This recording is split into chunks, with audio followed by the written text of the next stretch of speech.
This is Iowa's news leader. This is KCCI 8 News Close Up. Good morning and welcome to Close Up. I'm KCCI Chief Political Reporter Amanda Rooker. Well, the Iowa State Fair is a long-time political tradition for presidential candidates ahead of the Iowa caucuses. But this year, the campaigning comes with a new twist. Governor Kim Reynolds is holding what she calls fair-side chats with the GOP candidates.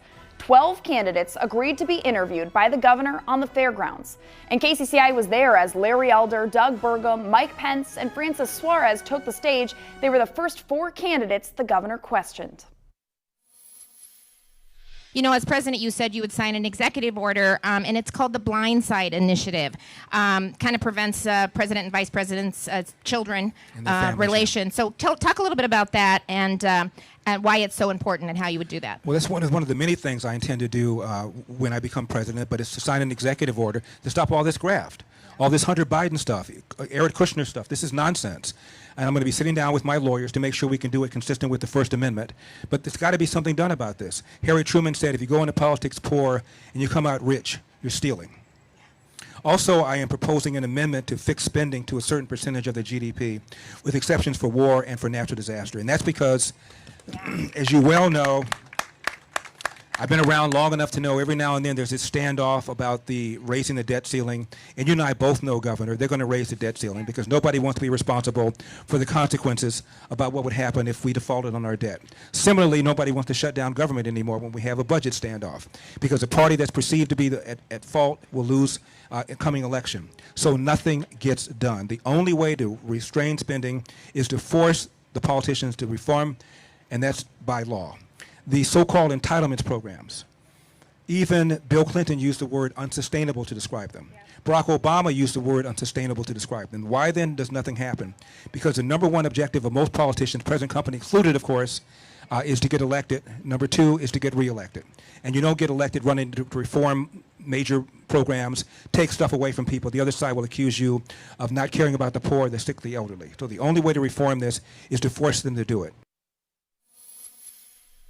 Biden. So as president, what would you do to regain our energy independence and not just for the short term, but for decades to come? How would you do that? Well, I think, Kim, the first day, number one thing in a Burgum administration on day one, we'd start selling energy to our friends and allies, stop buying it from our adversaries. That's just number one. And of course, there's really an attack. Iowa's the superpower of ethanol and biofuels. North Dakota, one of the largest energy producing states in the nation. But the Biden administration, I say their energy policy was designed by China. Because if you want to go all electric, if you're trying to go all electric vehicles, it's basically a war on liquid fuels. It's what it is. And if it's a war on liquid fuels, it's a war on America. And it's a war on manufacturing. It's a war on everybody that drives a vehicle. It's a war on farmers. It's a war on people that raise corn for ethanol. And it makes no sense because if you care about the environment, you'd want to have every ounce of energy produced here because we produce it cleaner, safer, and smarter than anybody else in the world. And if you say we're going to go all electric and then China controls 85% of the rare earth minerals in the world, we're just trading OPEC for Sinopec. Only we're in a Cold War with China. They're already using the export limitations on rare earth minerals to put sanctions on Japan. They're already proving to us they will use that as a weapon. We just can't be dependent on China for the energy in our future. We have a chance not only to be energy independent, but we could be energy dominant. We can be an energy superpower. So Brett from Davenport wants to know, as president, what steps would you take? Well, of course, to lower gas and food prices, but to really deal with Bidenomics. Well, Bidenomics is a failure, despite all the happy talk coming out of Washington, D.C. You can tell there's an election coming up because all of a sudden Democrats at the White House are telling you how their policies are all working. Kind of reminds me of what Groucho Marx said one time in an old movie. He said, who are you going to believe, me or your lying eyes? Right? I mean, the American people see what's happening out there. Inflation's up 16.6%. The war on energy by the Biden administration has caused gasoline prices to be up 60%. They just jumped up again last week. The crisis at our border is 100% man-made, and that man's name is Joe Biden. I mean, we secured the southern border of the United States of America by building hundreds of miles of wall, by negotiating a Remain in Mexico policy with the Mexicans and using Title 42. They dismantled all of that literally on day one. Now we have the worst border crisis in American history. What we're going to do about it is, I will tell you, I think I'm the first candidate for president in our party to come out with a plan to deal with inflation, and just this week we came out with a plan to achieve energy independence again. I mean, look, the inflation that's happening in America today, economists on the right and the left all know is because of runaway spending in Washington, D.C. Katie from Madison County wanted to know what 3 specific actions you'd take to control the border. Well, I was there yesterday, and I saw the difference in intentionality from the last administration to this administration. I literally stood in a junction where the last administration's wall stopped and this administration's wall began. And to give you a sense, one of the walls was about 30 feet high, unclimbable. The other one, my 9-year-old would have had fun climbing in about 2 seconds. So I think we need to be intentional about protecting our border. We need to, instead of, you want to defund something, let's defund the 87,000 IRS agents. Why don't we defund that? And why don't we use that for Border Patrol agents? And why don't we use that for technology to make sure that our border is safe? And then the last thing is, I think we really need to designate the cartels a terrorist organization. They are flooding our streets with fentanyl.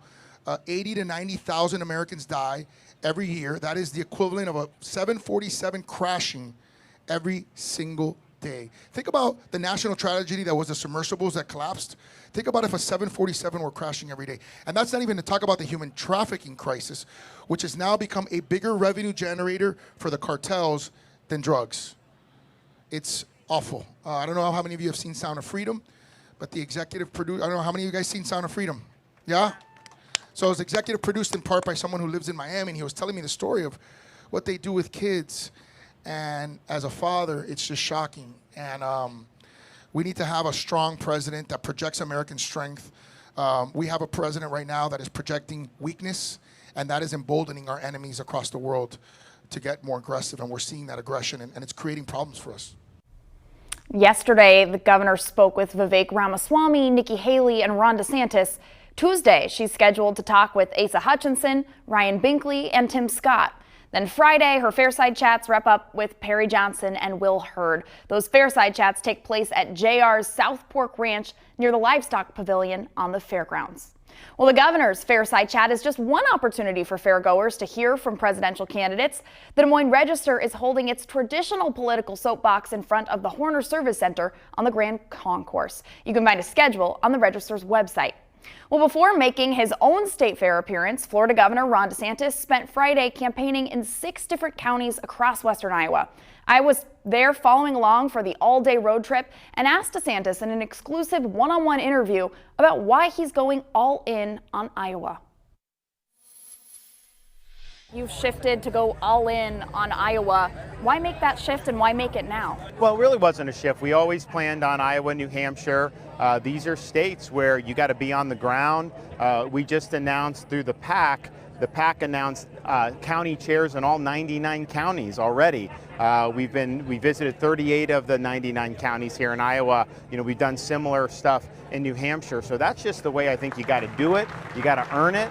And I think particularly Iowans, they appreciate when you show up, particularly in some of the smaller communities, because sometimes people will overlook that. So we're going everywhere. We're going to take the case to all 99 counties, and that's really the only way to do it. So that was always our plan. As you're campaigning, the latest polling in Iowa still shows that former President Donald Trump has a double-digit lead ahead of you in Iowa. How do you close that gap between you and Trump, specifically in Iowa? Well, look, I actually think, we're ahead of where we thought we would be in Iowa. We understand that this is something that you got to grind every day. You don't just snap your fingers and everything happens. But I think what we're doing is, we're showing Iowans, that we're the candidate that's going to be able to beat Biden and deliver on all these key promises, do it for 2 terms and reverse the country's decline. And once everyone hears that message, once they learn more about me as a veteran, as a father and family guy and all that, we're getting support. So we just got to do it. Do you think you need to win Iowa in order to win the nomination? Well, you need to win a majority of the delegates, and so that's the only thing you need to do. But I'll tell you, I mean, I think Iowa sets up very, very well for us. I mean, if you look at the support we've had, the legislature, we've got all these senators and representatives in Iowa endorsing me in historic numbers because they see the similarities of the leadership we've had in Florida with, say, your governor, Governor Reynolds, and all the success. And they know that that's what this country needs. We were at the Family Leader Summit and had, all these great evangelical leaders. They've seen us stand up for parents' rights and defend the innocence of children. So we've got a lot, I think, to work with in Iowa. I think we're a very good fit for this state. Talking about parents' rights and children, those are things that are very important to the Republican Party in Iowa. And your own kids have been a major focus of your campaign. You've brought them up onto the stage with you at all of these Iowa events. How does being a father of young kids impact your campaign for the presidency? Well, on one hand, I mean, it makes the state fair a little more interesting because when you have a 6'5" and a 3-year-old running around, I don't know what they're going to eat. I don't know what they're going to get into. They've been on the bus tour with us. They're having a great time. They're getting to see a lot of neat stuff, meet a lot of nice people. So from that sense, it's kind of a good family experience. But I think the larger issue is, I think people with me, they know as a leader, I'm not just talking about parents' rights. I'm not just talking about education over indoctrination. We're living it as parents because we're going through the same thing a lot of other parents see. We don't want to be in a society where we can't even have our kids watch cartoons without having some agenda trying to be imposed on them. So I think a lot of parents really across the political spectrum want to make sure kids can just be kids again in this country. And that's something that we believe philosophically, but also just in our daily lives as parents. Does that set you apart, though, from a lot of the candidates that you're running against for the nomination don't have young kids? Does that give you an edge in the campaign? Well, I think it definitely is a distinguishing factor, but I think adding to that is the fact that as governor, I've delivered on all these issues. I mean, when we have stuff like critical race theory in Florida, we eliminated it. When we had the gender ideology, Disney was trying to push that. We stood up to Disney, most powerful company in Florida, to say, we're not going to have sexual content in elementary schools. We're not going to teach kids that they can change genders. That is just crazy. And so we have the wins of standing up for parents and parents' rights. It's not just lip service from us. So yes, as a governor, I'm also doing this as a dad, but we've delivered results. And still to come on Close Up, Senator Joni Ernst's advice to the candidates on how to win over Iowa voters.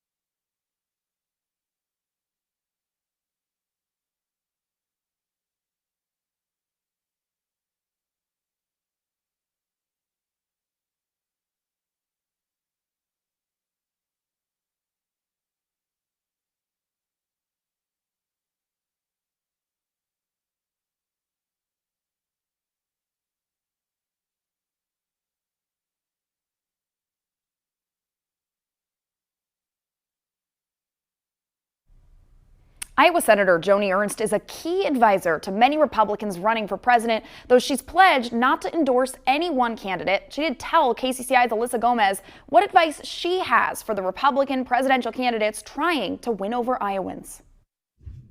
And we've seen former President Trump maintain, a double-digit lead in the national and Iowa polling.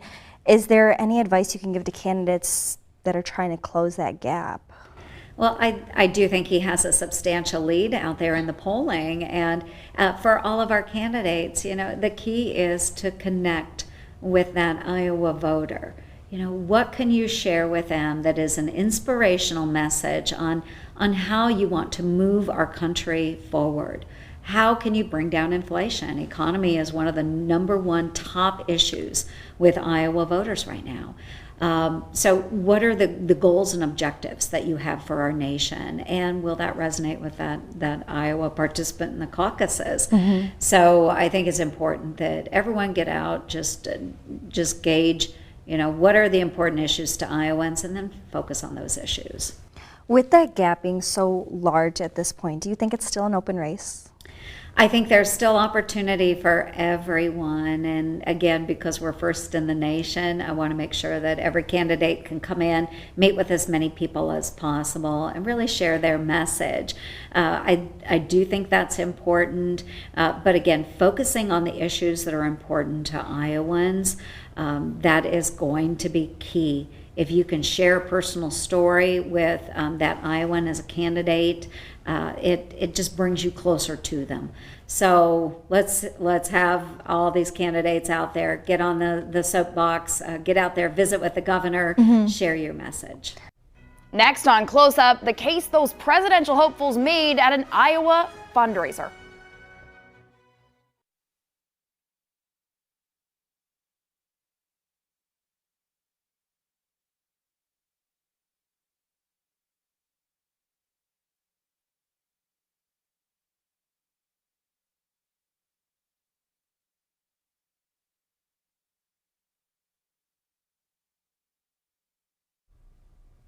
Welcome back to Close Up. While most of the Republican presidential candidates spent the last few days campaigning at the Iowa State Fair, several also tried to win support with an appearance at a fundraiser for Representative Ashley Hinson.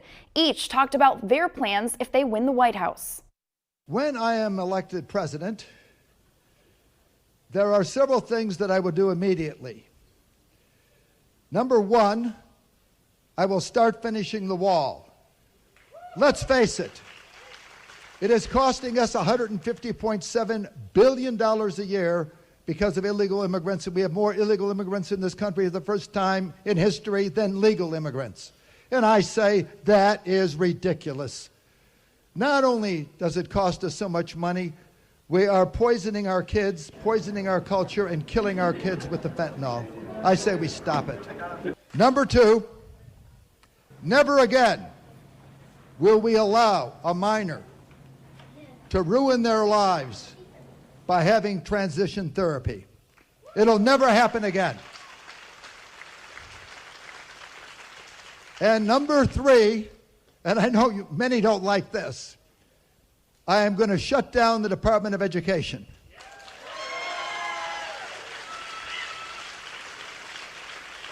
I want everyone to realize that literally only 8 cents out of every dollar is going to grades K through 12. And that is a sin. I say we just get rid of all but 10 people, get rid of 4,390 people, and ship that money directly to the parents and let them send them to the schools, the third choice.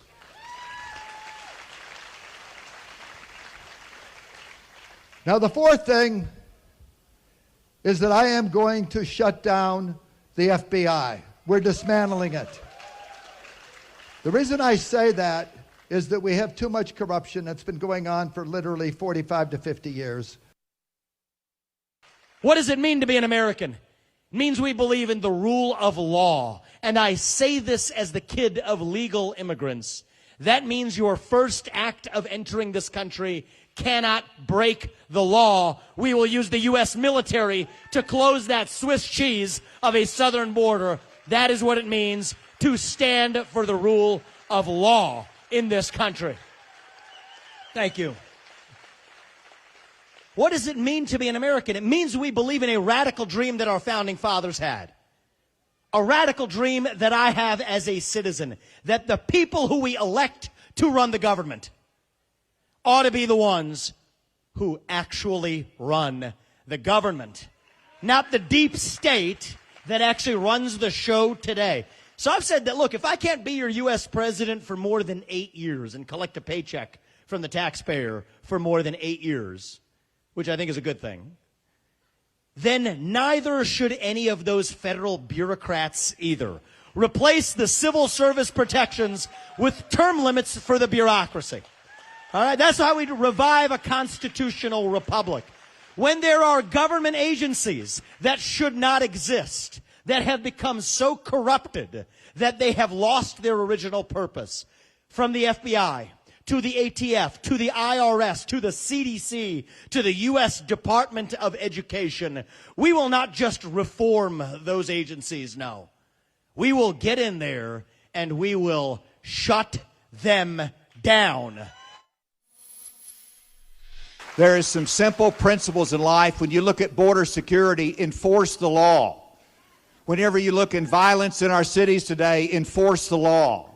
And I bring that perspective. And the only candidate that's been both a governor, a United States attorney, a head of the DEA, that experience on national security issues. And what I'm leading to is that we need to have a pro-growth energy policy in this country. We need to have improved border security. We need to make sure we're respected abroad, but we also need to elevate the rule of law in this country, and the Republican Party supports law enforcement, supports the rule of law, and yes, there's challenges in it that we have to correct.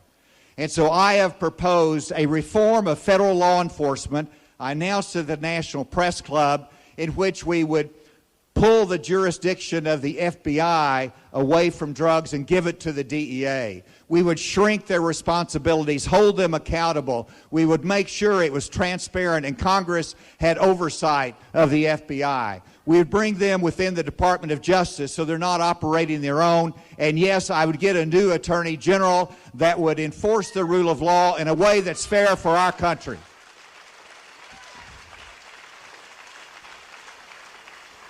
These are my reform proposals.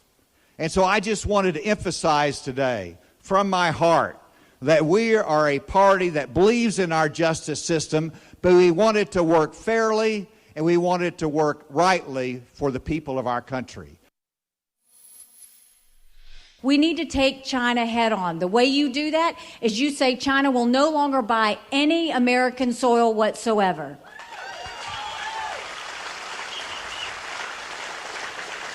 And we don't stop there. We take back the U.S. soil they have already purchased.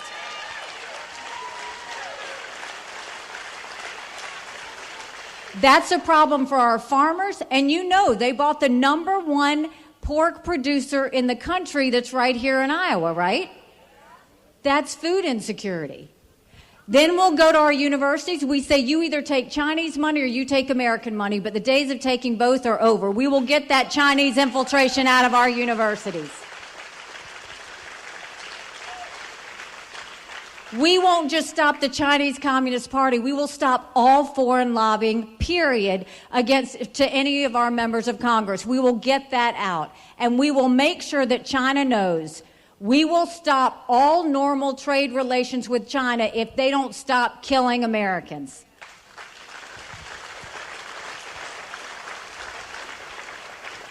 There's a list of cyber technologies that we don't want China to have because it builds up their military and it threatens America. The Biden administration approved 70% of those requests last year. We will turn that list into a blacklist, and we will stop sending any technologies to China that could hurt America. And we will build up our military.